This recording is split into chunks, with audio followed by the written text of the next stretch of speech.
चला, नमस्कार विद्यार्थी मित्रांनो. आजच्या या YouTube लेक्चरमध्ये तुमचं सर्वांचं स्वागत करतो. 12वी ची परीक्षा दिलेले विद्यार्थी असतील किंवा 12वी पास उमेदवार असतील किंवा ग्रामसेवक आणि कृषी सहाय्यक या पदाची तयारी करणारे काही विद्यार्थी असतील. यामध्ये ग्रामसेवक परीक्षेसाठी नेमका प्रश्न पॅटर्न कसा असतो, काय असतो याच्या संदर्भामध्ये आपल्याला आजच्या या सेशनमध्ये बघायचं आहे. प्रश्नाचं स्वरूप काय आहे, असेच प्रश्न ग्रामसेवक परीक्षेमध्ये येतात, कृषी सहाय्यक परीक्षेमध्ये येतात. या दर्जाचे प्रश्न आहेत. आपण ते प्रश्न जे काही आलेले काही प्रश्न आहेत PYQ म्हणूया किंवा सराव क्वेश्चन म्हणूया, हे जे काही प्रश्न आहेत यांचा सर्व मिक्स केलेला आहे आणि तुम्हाला ह्या सिरीजमध्ये मी तुम्हाला YouTube वरती हे सर्व लेक्चर मी तुमच्यासाठी घेणार आहे. मित्रांनो नवीन असाल, तुम्हाला रोज लेक्चर पाहायचं असेल तर YouTubeला सबस्क्राईब करा, लाईक करा आणि शेअर करा. आणि आपलं जे टेलिग्राम चॅनल आहे @agristudyexam या चॅनलला तुम्ही जॉईन व्हा, म्हणजे तुम्हाला नोटिफिकेशन येईल. काही महत्त्वाच्या नोट्स सुद्धा या टेलिग्राम वरती येऊ शकतात. मित्रांनो, पहिला प्रश्न हा आलेला प्रश्न आहे परीक्षेमध्ये. प्रश्न काय आहे बघा, समजून घेऊया आपण. प्रश्नाचं आता विचारलेलं आहे. आता पहिला प्रश्न आहे, पेरू लागवडीसाठी आवश्यक असलेली योग्य पीएच श्रेणी कोणती आहे? म्हणजे साधारणतः पेरू लागवडीसाठी जमिनीचा सामू किती असावा असा परीक्षेमध्ये विचारलेला आहे. आता मला सांगा की सामू नेमकं काय आहे हे अगोदर आपण पाहूया.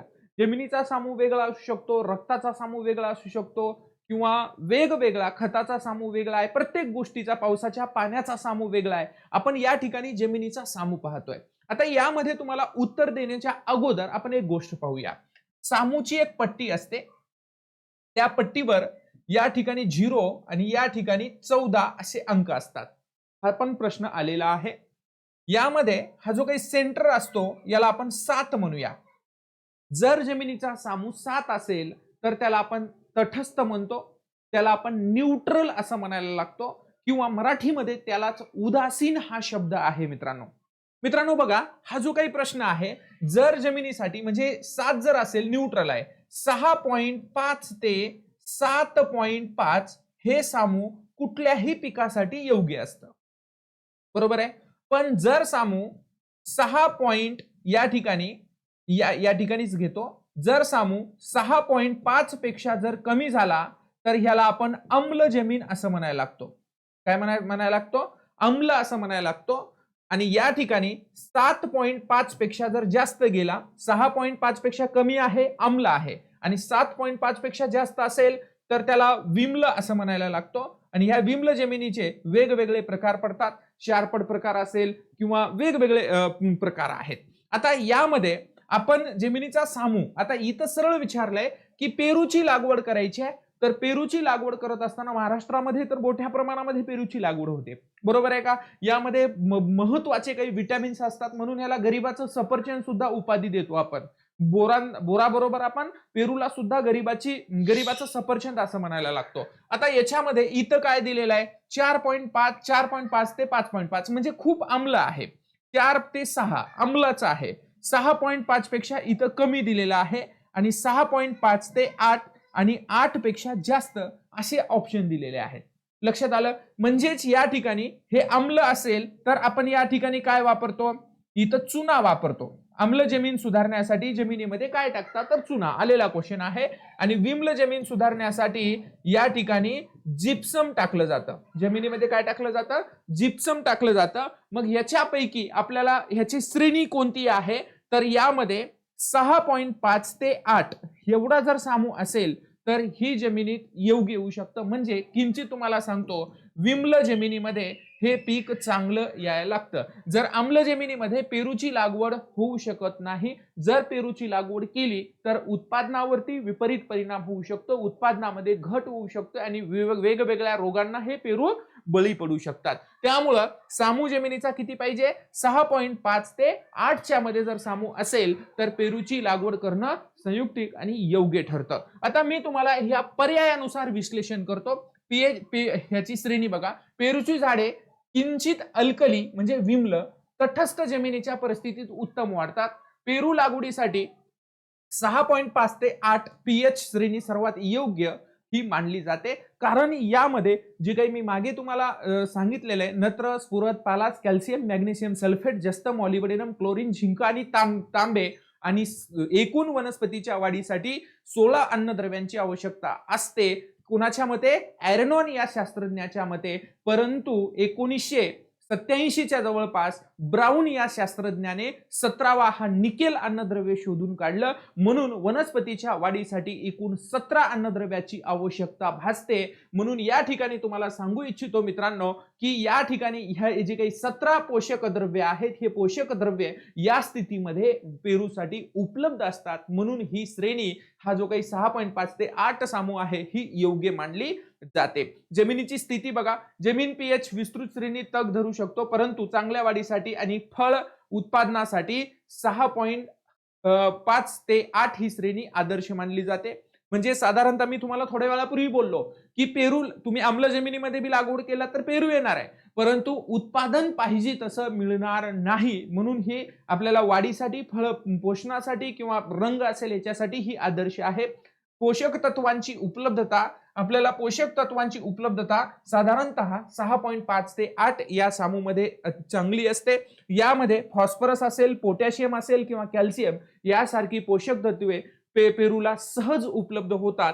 म्हणून 6.5 ते 8 पीएच असणारी जमीन पेरूसाठी निवडली जाते, लक्षात ठेवा. ओके, आता यामध्ये तुम्हाला सांगायचं म्हणजे किंचित आम्ल जमीन असेल हे पेरूसाठी मानवत नाही, आणि खूप जास्त विम्ल असेल म्हणजे अल्कली असेल, 8 पेक्षा जास्त जर असेल त्याला क्षारयुक्त जमीन असं म्हणायला लागतो, ते सुद्धा पेरूला मानवत नाही. म्हणून जमिनीचा सामू हा तटस्थच्या श्रेणीमध्ये असायला पाहिजे. यामध्ये 6.5 ते 8च्या श्रेणीमध्ये असेल तर पेरूसाठी योग्य असतं. आता बघा, दुसरा प्रश्न आलेला आहे आंब्याच्या बाबतीमध्ये. दुसरा प्रश्न कशाच्या बाबतीमध्ये आहे? आंब्याच्या बाबतीमध्ये. प्रश्न वाचा आणि उत्तर द्या. काय उत्तर असेल? आता याच्यामध्ये काय लक्षात ठेवायचं आहे? आंबा म्हणजे मॅग्निफेरा इंडिका, ह्याचं वनस्पती शास्त्रीय नाव काय आहे? मॅग्निफेरा इंडिका या नावाने हे ओळखलं जातं. काल मी टेलिग्रामवरती याच्याबद्दल काही महत्वाची एक नोट्स पण टाकलेली आहे. तुम्ही जर नोट्स वाचली असेल तर तुमच्या लक्षात येऊन जाईल, हे प्रश्न सुटलंच पाहिजे. बरोबर आहे का? आता आंब्याची ही रत्ना ही जातीबद्दल विचारले. रत्ना, आता आंब्याच्या भरपूर जाती आहेत मित्रांनो, भरपूर जाती आहेत, पण यामध्ये मी पर्टिक्युलर कोणाबद्दल बोलणार आहे? रत्ना या जातीबद्दल बोलणार आहे. हे रत्ना जातीचे फळं आहेत. मी डायरेक्ट या ठिकाणी जी इमेज घेतलेली आहे, प्रत्येक आंब्याच्या फळांचा आकार जातीनुसार हा वेगळा असतो. आणि हा जो आंबा आहे, मग ह्या ठिकाणी हा साधा नाही आहे, हा फळांचा राजा आहे. फळांचा काय आहे? राजा आहे भाऊ, आहे विशेष नाहीये. लक्षात आलं? फळांचा राजा आहे. मग यामध्ये ह्याच्यापासून कोणत्या 2 जातीपासून ही रत्ना ही नवीन जात विकसित करण्यात आलेली आहे. आता हापूस आणि नीलम. हापूसला आपण इंग्लिशमध्ये अल्फान्सो म्हणतात. ग्रामसेवकला कधी कधी इथं हापूसच्या ठिकाणी अल्फान्सो येऊ शकतात. ही आम्रपाली सर्वात बुटकी जात आहे, सर्वात बुटकी जात आहे. परसबागेत लागवडीसाठी वापरली जाते ही आम्रपाली. ही नीलम, यामध्ये कोळेतील कीड याच्यामध्ये कोळीमध्ये कीड आपल्याला या ठिकाणी आढळते. हा जो काही हापूस आहे याच्यामध्ये पांढरा साका ही विकृती याच्यामध्ये पाहायला मिळते. हे सगळे प्रश्न आलेले आहेत. पांढरे साका ही विकृती आपल्याला याच्यामध्ये पाहायला मिळू शकते. ही दशहरी हा रसासाठी हे वापरायचं आहे. कशासाठी वापरायचं आहे? रस खाण्यासाठी हे वापरायचं आहे. हे यामध्ये हे काही जातीचे मी तुम्हाला वैशिष्ट्ये सांगितले. आता हे याच्यामध्ये तुम्हाला सांगितलं तोतापुरी एक आहे. तोतापुरी हा नियमित बहार याच्यासाठी सुद्धा हे वापरलं जातं. कावसजी पटेल हे कच्चा खाण्यासाठी, कच्चा कापून खाणे याच्यासाठी वापरले जाते. करेल आंब्याची जात असेल, करेल ही लोणच्यासाठी वापरली जाते. कशासाठी? लोणच्यासाठी. लक्षात ठेवा, लोणचे घालतो ना आपण, लोणच्यासाठी ही जात वापरली जाते. ही करेल आहे लोणच्यासाठी. कावसजी पटेल कच्चा कापून खाण्यासाठी. ही तोतापुरी आहे, नियमित बहार वगैरे किंवा कोळीतील कीड वगैरे देऊ शकते. पांढरा साका हापूस आंब्यामधली खास विशेष विकृती आहे. ही कोळीतील कीड, ही नीलम सुद्धा आहे यामध्ये. लक्षात ठेवायचं, आंबा म्हणजेच फळांचा राजा. याचं बॉटॅनिकल नेम याला आपण मॅग्निफेरा इंडिका या नावाने ओळखायला लागतो. या ठिकाणी याचं उत्तर काय आहे तर आपण बघूया. यामध्ये या ठिकाणी हापूस आणि नीलम बरोबर या ठिकाणी ही रत्ना ही जात या दोन्हीच्या क्रॉस मधून संशोधित केलेली आहे. याच्या व्यतिरिक्त काही जाती आहेत, या जातीचं पूर्ण डिटेल्स मध्ये, कारण की ही जरी रत्ना आज विचारली असेल तरी उद्या तुम्हाला परीक्षेमध्ये सिंधू विचारू शकतात, आम्रपाली विचारू शकतात किंवा बेनिशान अनेक अनेक जाती विचारू शकतात. म्हणून मी या ठिकाणी तुम्हाला सांगू इच्छितो मित्रांनो, तुमचा एकही मार्क जाता कामा नये म्हणून सांगतो. हे रत्ना ही जात बघा, ह्याचं वैशिष्ट्य अलीकडच्या कालखंडामध्ये थोडासा पॅटर्न मध्ये बदल होताना आपल्याला दिसतंय. काय बदल होतोय? अगोदर जाती विचारायचे पण आता जातीच्या वैशिष्ट्यावरती गेले. आता या ठिकाणी बघा, ही जात नीलम आणि हापूस या दोन जातीच्या संकरातून विकसित करण्यात आली आहे. आता ही जात कुणी विकसित केली रत्ना? तर महाराष्ट्रातलं जे काही कोकण कृषी विद्यापीठ म्हणजे डॉक्टर बाळासाहेब सावंत कोकण कृषी विद्यापीठ 1972 मध्ये स्थापन झाली, दापोली या ठिकाणी असलेला आहे. अगोदर कोकण कृषी विद्यापीठाच्या नावाने तो प्रसिद्ध होता, पण 2001 मध्ये नावामध्ये बदल करण्यात आलं आणि डॉक्टर बाळासाहेब सावंत कोकण कृषी विद्यापीठ दापोली असं नामांतरण हे 2001 मध्ये ह्याचं करण्यात आलेलं आहे, हे माहीत असावं. आता ही जात यामध्ये तुम्हाला सांगायचं म्हणजे ह्याची आणि हापूसची नेहमी तुलना केली जाते. काय तुलना केली जाते? मी थोड्या वेळापूर्वी तुम्हाला असं सांगितलं की हापूस आंब्यामध्ये पांढरा साका ही विकृती आढळते, बरोबर आहे का? पण हे जे क्रॉस केलं म्हणजे हापूस पासूनच ह्याची उत्पत्ती आहे. लक्षात ठेवायचे, हे दोन्ही पालक आहेत. ही ओके, नीलम आणि हापूस ह्या दोन्ही पासून रत्ना तयार करण्यात आली आणि हा जो काही साका आहे, स्पॉन्जी टिश्यू आपण म्हणायला लागतो इंग्लिश मध्ये, हे जे काही दोष आहे ह्याच्यामध्ये आढळत नाही आणि ह्याची चव हे सगळं पूर्ण हापूस सारखंच दिसायला लागतं. मी असं सांगेल हापूस पेक्षा उत्कृष्ट हे रत्ना आहे असं म्हणायला लागेल. रत्नामध्ये पांढरा साका आढळत नाही, लक्षात ठेवा. Spongy tissue. Okay, Sindhu. Sindhu बघा, ह्याचा प्रत्येक वेळेस परीक्षेमध्ये प्रश्न येतो. बिनकोईचा आंबा. बिनकोईचा आंबा लक्षात आलं. आता ही रत्ना आणि हापूस यांच्या संकरातून आहे. इथं क्रॉस रत्ना आहे, हे रत्ना पण इथं घेतली आणि हापूस घेतली आणि ह्या दोन्हीच्या संकरातून तयार करण्यात आली जगातील पहिली अत्यंत बारीक कोय, म्हणजे ह्याला सीडलेस असं सुद्धा म्हणू शकतो, बिनकोईची जात. परीक्षेमध्ये खूप वेळा प्रश्न विचारलेला आहे. खालीलपैकी आंब्याची कोणती जात बिनकोईची आहे? म्हणजे खूप पातळ कोई असते, ह्याला सीडलेस पण म्हणतात, जसं द्राक्षासारखी आहे त्याच पद्धतीने इथं पण आहे. फळे रसाळ असून निर्यातीसाठी उत्तम मानली जातात. त्यानंतर आम्रपाली. परसबाग असते बघा, परसबाग आपल्या घराच्या बाजूला भाजीपाला वगैरे असतात ना, त्याला परसबाग असते. या परसबागेसाठी ही आम्रपाली अत्यंत बुटकी जात आहे. भारतातील प्रसिद्ध दशहरी, दशहरी म्हणजे NDA असं आपण म्हणू शकतो. नीलम, दशहरी आणि NDA आम्रपाली यांचं या ठिकाणी मी नीलम घेतलं, डीचं दशहरी घेतलं आणि बरोबर याच्यापासून आम्रपाली म्हणून NDA असं लक्षात ठेवायचं. आकाराने बुटकी, डॉर्फ दरवर्षी फळे देते. कमी जागेत जास्त झाडे लावण्यासाठी ही जात सर्वात योग्य आहे. आता बघा, बागायती जर आंबे असतील तर आपण 12 बाय 12 मीटर अंतरावर लागवड करतो आणि कोरडवाहू भागामध्ये 10 बाय 10 मीटर अंतरावरती लागवड करतो. परंतु ही जात या 12 आणि हे 10 पेक्षाही 6 बाय 6 किंवा 8 बाय 8 मीटर अंतरावरती तुम्ही याची लागवड करू शकता. कमी क्षेत्रामध्ये जास्त झाडे बसवण्यासाठी किंवा आकाराने बुटकी असणारी ही जात तुम्हाला उपलब्ध आहे. याला आम्रपाली असं म्हणायला लागतो, क्रॉसच आहे. त्यानंतर मल्लिका. मल्लिका, नीलम आणि दशहरी. आता मी तुम्हाला सांगितलं होतं याच्यामध्ये तुम्ही एक कन्फ्युजन होऊ नका. 12वीची जी मुलं आहेत ते कन्फ्युजन होतात. आता इथं पण नीलम दशहरी आहे, इथं पण काय आहे नीलम आणि दशहरी आहे. इथं नर आणि मादी असा फरक असतो. याच्यामध्ये दशहरी नर असेल तर नीलम मादी असते आणि याच्यामध्ये काय असेल, नीलम नर असेल तर दशहरी मादी असेल. म्हणून मल्लिका ही जात जी आहे ही मल्लिका नीलम आणि दशहरी यांच्या संकरातून तयार करण्यात आली आहे. मल्लिका जातीच्या फळामध्ये विटॅमिन ए, ओके लक्षात ठेवा, व्हेरी व्हेरी IMP वाक्य आहे, खूप लक्षात ठेवा. जीवनसत्व अ चे प्रमाण इतर जातीच्या तुलनेत खूप जास्त असते. त्यामुळं ही जी काही डोळ्याचे विकार आहेत, अजीवनसत्व अभावी, रात आंधळेपणा होणे वगैरे वगैरे जे आहे ना, ओके, हे जे आहे डोळ्यासाठी खूप अत्यंत व्हिटॅमिन ए जीवनसत्व अ जे आहे हे अत्यंत महत्वाचं आहे. इतर जातीपेक्षा सर्वात जास्त मलिका या जातीमध्ये असतं. कोकण सम्राट ही एक जात आहे नवीन. ही जात हापूस आणि टॉमी एटकिन्स या 2 क्रॉस मधून तयार करण्यात आली.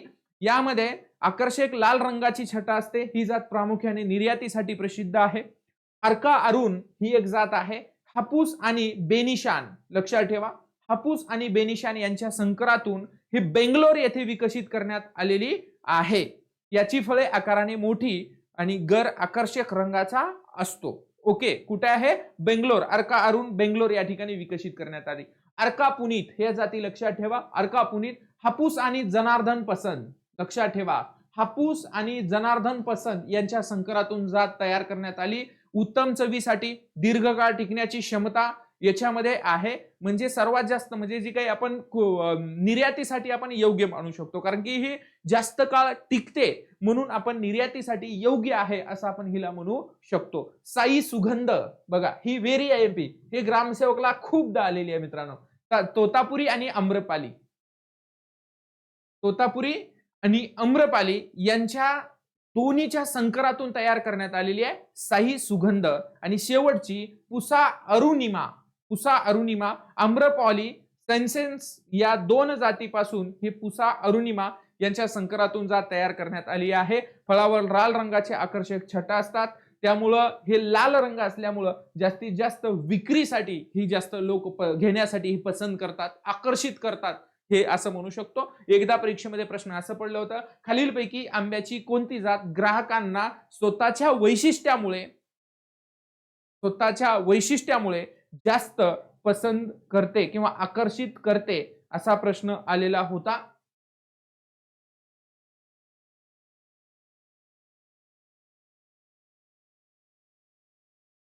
ओके, असा प्रश्न आलेला होता. आता बघा हे झालं. आता पुढचा प्रश्न आहे बघा, केळीच्या लागवडीसाठी योग्य श्रेणी कोणती? हे प्रश्न एकाच प्रश्नपत्रिकेमधले आहेत. हे PYQ आहे. एकाच परीक्षेमध्ये PYQ हे आलेलं आहे. त्याच्यामुळं हे केळीचं झाड परीक्षेमध्ये येतं, कारण की यामध्ये ही जी केळी आहे साधारणतः आयुष्यात एकदाच फळ देते. तुम्हाला असं विचारलं जातं, आयुष्यात एकदाच फळ देणारं पीक कोणतं असं जर विचारलं, ऑप्शन आहे केळी. कारण की त्याची लाईफच 1 वर्षापर्यंत राहते, आयुष्यात एकदाच फळ देतं, म्हणून केळीची लागवड मोठ्या प्रमाणामध्ये म्हणजे एक कालावधीसाठी, मोजक्या कालावधीसाठी करतात. एका याच्यामध्ये घडामध्ये साधारणतः 200 पेक्षा जास्त केळी येतात. एका घडामध्ये साधारणतः 200 पेक्षा जास्त केळी येतात. साधारणतः केळीची लागवड मुख्य आपण काळ्या जमिनीमध्ये करू शकतो. जसं पेरूमध्ये तुम्हाला श्रेणी सांगितली 0 ते 14 अंक सांगितलं, हे 14 अंक इथं असतात जशी जमिनीचे. याच्यामध्ये तुम्हाला सांगितलेलं आहे 6.5 ते 7.5 यामध्ये ही चांगली वाढते. याचं उत्तर आहे 2. कसं आहे याच्याबद्दल आपण बघूया थोडक्यामध्ये. केळीची पीएच श्रेणी बघा, अल्कली तटस्थ जमिनीत पीएच योग्य असतो.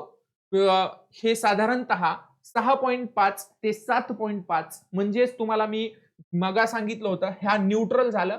6.5 ते 7.5 हे कुठल्याही पिकासाठी योग्य. तसंच केळीसाठी सुद्धा सेम याच्यासाठी एवढं हे पाहिजे. त्याला आपण अत्यंत पिकांसाठी आवश्यक असणारा सामू असं म्हणू शकतो. आता हे जे आहे नायट्रोजन असेल, फॉस्फरस असेल किंवा पोटॅशियम यासाठी योग्य या सामूमध्ये उपलब्ध होऊ शकतात. त्यामुळे झाडांची वाढ मोठ्या प्रमाणामध्ये होते. निरोगी झाडं वाढल्यामुळं केळींचा आकार, रंग, चव सुद्धा याच्यामध्ये आकर्षक यायला लागते. म्हणून हे सामू अत्यंत योग्य असतं असं आपण म्हणू शकतो. हे लक्षात ठेवायचं आहे. ओके, आता बघा यामध्ये तुम्हाला सांगायचं म्हणजे जी काही पीएच आहे हे पर्सेंटेज ऑफ हायड्रोजन असं आपण म्हणू शकतो. चलो, पुढचा PYQ आहे. खालीलपैकी 4 नंबरचा PYQ आहे. कोणत्या माशांमध्ये प्रथिनांचे प्रमाण सर्वाधिक, प्रोटीनचं प्रमाण सर्वाधिक आहे? प्रोटीन्स हे सगळे मासे दिलेत. मी इमेज मध्ये जिथं तुम्ही पाहत असेल, ट्यूना जातीचा मासा म्हणजे हा 1 नंबरचा आहे, म्हणजे हा 1 नंबरचा आहे. साल्मन जातीचा मासा हा 2 नंबरचा आहे, म्हणजे हा साल्मन जातीचा मासा आहे. हा मृगल जातीचा मासा आहे 3 नंबरचा, आणि हा 4 नंबरचा हा रोहू जातीचा मासा आहे, आणि हा 5 नंबरचा हा कटला जातीचा मासा आहे. कटला. हे 5 ऑप्शन आणि 5 जातीची जी काही मासे आहेत हे तुम्हाला मी दिलेले आहे. प्रत्येक जातीमध्ये प्रत्येक जातीचं हे वेगवेगळं वैशिष्ट्य आहे, हे सुद्धा तुम्हाला लक्षात ठेवायचं आहे. परंतु यामध्ये कन्फ्युजन होण्यासारखं काय बघा, आपण पाहतो आपल्याकडे एकूण साधारणतः भारताला 75-17 किलोमीटरचा समुद्र किनारा लागला, 9 राज्यांना समुद्र किनारा लागतो, महाराष्ट्रातील 7 जिल्ह्यांना समुद्र किनारा लागला, 720 किलोमीटरचा समुद्र किनारा लागतो. मग ह्या समुद्र किनारपट्टीवर ज्या राज्यांना समुद्र किनारा लागलेला आहे त्या राज्यामध्ये समुद्री मासे म्हणजे मोठ्या प्रमाणामध्ये उत्पादन होत असेल, किंवा माशाच्या संदर्भामध्ये आपण पाहायला लागतो नीलक्रांती. कशाच्या संदर्भामध्ये? मत्स्य उत्पादनाच्या संदर्भामध्ये कोणती क्रांती घडली, तर नीलक्रांती आपण म्हणायला लागतो. आणि ही जी काही नीलक्रांती आहे यामध्ये बघा, हा ट्यूना जातीचा मासा आणि साल्मन जातीचा मासा, आता हे 3 तर आपल्याकडे हे कॉमन आहेत. याच्यावरती प्रश्न तर नेहमी आलेला आहे. आता वरच्या थरामध्ये कटला हा मासा आपल्याला आढळतो. कटला, रोहू आणि मृगल हा जो काही मासा आहे, हे आपण ज्यावेळेस संगोपन करतो त्यावेळेस वरचा थर मध्ये आढळणारा मासा, मधला थर याच्यामध्ये आढळणारा मासा, आणि खालचा थर याच्यामध्ये आढळणारा मासा. हा प्रश्न तुम्हाला आतापर्यंत वेगवेगळ्या परीक्षेमध्ये खूप वेळा विचारला असेल.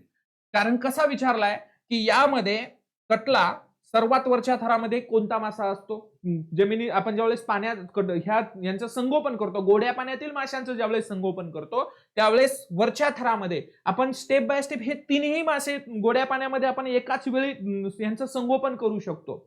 मग त्यावेळेस वरच्या थरामध्ये आढळणारा मासा कटला, मधल्या थरामध्ये आढळणारा मासा रोहू, आणि सगळ्यात खाली म्हणजे बुडाला, जर बुडाला तुम्ही गेलात आणि कटला मासा पकडायचं म्हटल्यानंतर सापडणार नाहीये तुम्हाला, तिथं मासे नाही सापडणार, दुसरंच काहीतरी सापडेल. लक्षात आलं? त्यामुळं खालच्या थरामध्ये तुम्हाला जाळं टाकायचं असेल तर मृगल मासा येईल, वरच्या थरामध्ये कटला आणि रोहू. आता उस्मानाबाद म्हणजे धाराशिव म्हणेल मी, धाराशिवच म्हणायला पाहिजे, धाराशिव जिल्ह्यामध्ये परीक्षेमध्ये प्रश्न विचारला, माशांना पापण्याच्या जोड्या किती असतात?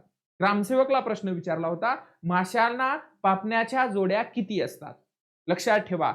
हे जे काही खवले आहेत मित्रांनो, हे जे शेपूट आहे बघा, हे शेपूट म्हणेल मी आपल्या भाषेमध्ये, हे दिशा दर्शविण्यासाठी हे वापरलं जातं, आणि हे जे आहे पंख वगैरे हे पोहण्यासाठी. आणि तुम्हाला सांगतो हे खवले जे आहेत इंटरनल जे काही पाणी आहे, शारपट पाणी असेल किंवा ह्याच्यापासून, आणि काही याच्यामध्ये बबल्स यानी की असे अँटिने असतात बघा मासे, ते शत्रूपासून संरक्षणासाठी, कशापासून? शत्रूपासून संरक्षणासाठी त्याचा वापर केला जातो. एकच सेकंद, काय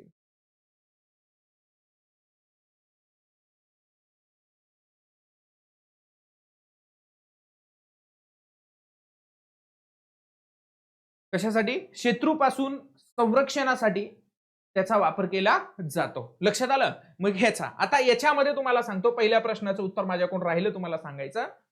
जे काही म्हणजे साधारणतः माशांना पापण्याच्या जोड्या असतात का? नाही. पाण्यामध्ये कसं करणार ते? पापण्याच्या जोड्या नसतात, हे उत्तर होतं त्याचं. मग यामध्ये हे ट्यूना आणि हे सालगम या दोन्हीमध्ये कन्फ्युजन आहे, परंतु ह्याचं जे काही उत्तर आहे, आपल्याला जे काही उत्तर यायला लागतं तर हे आहे ट्यूना. फक्त थोडा फरक आहे मित्रांनो, थोडा फरक आहे. ट्यूना ह्याचं उत्तर आहे, पण सालगम मध्ये सुद्धा प्रोटीन्स खूप जास्त आहेत, अल्प म्हणजे ह्या तिन्हीमध्ये अल्प आहे, पण ह्या दोन्हीमध्ये खूप जास्त आहेत. कसं आहे ते तुम्हाला मी सांगतो. एक बघा, इथं बघा. आता बघा प्रथिनांचं प्रमाण बघूया. ट्यूना मासा माशाच्या तुलनेत उच्च प्रथिन सामुग्रीसाठी ओळखला जातो. 100 ग्रॅम ट्यूनामध्ये साधारणतः 23 ते 30 ग्रॅम प्रथिने असतात. 100 मध्ये किती? 23 ते 30 ग्रॅम एवढं प्रथिनांचं प्रमाण असणार आहे. ओके, ह्या सगळ्यांच्या तुलनेमध्ये बरं का, तुलना आहे इथं 5 पर्यायाची, बाकीचे जे 4 आहे त्याच्यापेक्षा जास्त याच्यामध्ये आहे. पण साल्मन जी मासा आहे यामध्ये देखील प्रथिनाचं प्रमाण जास्त असते, परंतु ह्याच्यापेक्षा कमी आहे. 100 जे काही आहे 100 ग्रॅम मध्ये फक्त 20 ग्रॅम आहे, इथं 100 ग्रॅम मध्ये 23 ते 30 आहे. म्हणून हे दोन्ही मध्ये ह्याची तुलना करता या ठिकाणी आपल्याला ट्यूनामध्ये जास्त पाहायला मिळू शकतं. मृगल, रोहू आणि कटला हे गोड्या पाण्यातील मासा आहे. याच्यामध्ये साधारण खूप कमी आहे, 15 ते 20च्या जवळपास. खूप कमी म्हणण्यापेक्षा 15 ते 20, कधी कधी 10 ते 15, म्हणजे याच्यानुसार सुद्धा आपल्याला पाहायला मिळू शकतं. यामध्ये ट्यूनामधील उच्च प्रथिनेचे प्रमाण हे वाढू इच्छिणाऱ्या लोकांसाठी, विशेषतः स्नायू बनवण्यासाठी किंवा एकूणच आरोग्यासाठी उत्तम पर्याय आहे असं म्हणू शकतो. जर तुम्हाला प्रोटीन्स आवश्यक असेल, जर यासाठी तुम्हाला ट्यूना किंवा साल्मन या माशाचं सेवन करणं खूप महत्वाचं ठरतं आरोग्यासाठी. याचं उत्तर काय दिलेलं आहे? ट्यूना हे दिलेलं आहे. आता बघा, हे आहे इंजिन. हे शेतीच्या अवजारांवरती प्रश्न आहे. शेतीचा अवजार म्हणजे ट्रॅक्टर. आता नवीन नवीन टेक्नॉलॉजी, नवीन काही ना काही येतोय ना मित्रांनो आता सध्या. त्याच्यामध्ये हा प्रश्न आहे बघा. इथं काय सांगतो, खालीलपैकी कोणते 4 स्ट्रोक इंजिन वैशिष्ट्य नाही असं म्हणताय? वैशिष्ट्य नाही असा प्रश्न विचारलं जात आहे. ओके, IBPS, AFO याच्यासाठी प्रश्न विचारला. हे 4 स्ट्रोक मधले प्रश्न आहेत. हे 4 स्ट्रोकचे इंजिन असतात. वेगवेगळे इंजिन आहेत हे तुम्हाला माहित असणं आवश्यक आहे. कोण 4 पद्धतीने हे चालतात याच्यामध्ये लक्षात ठेवायचं आहे. आणि यानुसार ही इंजिनाची ताकद जी आहे हे वाढायला लागते. आता बघा, यामध्ये काय सांगताय की इंधन पूर्णपणे वापरले जाते. हे एक अंतर्गत ज्वलनशील इंजिन आहे. इंधन पूर्णपणे वापरले जात नाही. इंधन स्थिर असते. इंधन आधी वाढते आणि नंतर कमी होते. ओके, हे 4 स्ट्रोक आहेत. याच्यामध्ये हे फ्यूल वगैरे याच्यामध्ये जातात. आणि हे कसे 4 स्ट्रोक आहेत मी तुम्हाला समजून सांगतो. आता बघा, यामध्ये 4 स्ट्रोक म्हणजे कोणकोणते? एक आहे इनटेक, कॉम्प्रेशन, पॉवर आणि एक्झॉस्ट. इंजिनाचे 4 स्ट्रोक कोणते असा जर प्रश्न विचारला गेला तर पहिलं स्ट्रोक आहे इनटेक, कॉम्प्रेशन, पॉवर आणि एक्झॉस्ट. या 4 स्ट्रोक मध्ये हे ट्रॅक्टरचं किंवा शेतीची मशागत करणारे जे अवजार आहेत त्याचा वापर आपण करतो. चांगल्या प्रकारे काम करणाऱ्या 4 स्ट्रोक इंजिन मध्ये पॉवर स्ट्रोक दरम्यान इंधन पूर्णपणे वापरले गेले पाहिजे. जिथे हवा इंधनाचे मिश्रण पेटवले जाते आणि पूर्णपणे जळते. जर इंधन पूर्णपणे वापरले गेले नसेल तर ते अपूर्ण ज्वलन दर्शविते. ते व्यवस्थित काम करणाऱ्या 4 स्ट्रोक इंजिनचे वैशिष्ट्य होऊ शकत नाही. लक्षात आलं? म्हणून आता यामध्ये तुम्हाला प्रश्न विचारलेला आहे की यामध्ये 4 स्ट्रोक वैशिष्ट्य नाही असं विचारलेलं आहे. म्हणून याचं उत्तर जे आहे, इंधन पूर्णपणे वापरले जात नाही, हे याचं उत्तर आहे. याचं हे इंधन पूर्णपणे वापरले जात नाही याचं वैशिष्ट्य होऊ शकत नाही. हे इंधन स्थिर असतं. हे इंधन आधी वाढते आणि नंतर कमी, इंधन आधी वाढते आणि नंतर कमी होते. इंधन स्थिर असते. हे एक अंतर्गत ज्वलन इंजिन आहे व ओके, इंधन पूर्णपणे वापरले जाते. लक्षात आलं? हे वापरले जात नाही हे ह्याचं उत्तर आहे. म्हणून हे 4 स्ट्रोक इंजिन जे आहे, ट्रॅक्टर असेल, कॉम्प्रेशन, यामध्ये इनटेक कॉम्प्रेशन असेल, हे जे आहे सुरुवातीच्या काळात अशा पद्धतीनं हे बघा, हे ज्वलन अशा पद्धतीने हे पॉवर घेत असतं. इंजिनिअरिंगच्या मुलांना याच्याबद्दल खूप जास्त माहित असतं. ओके,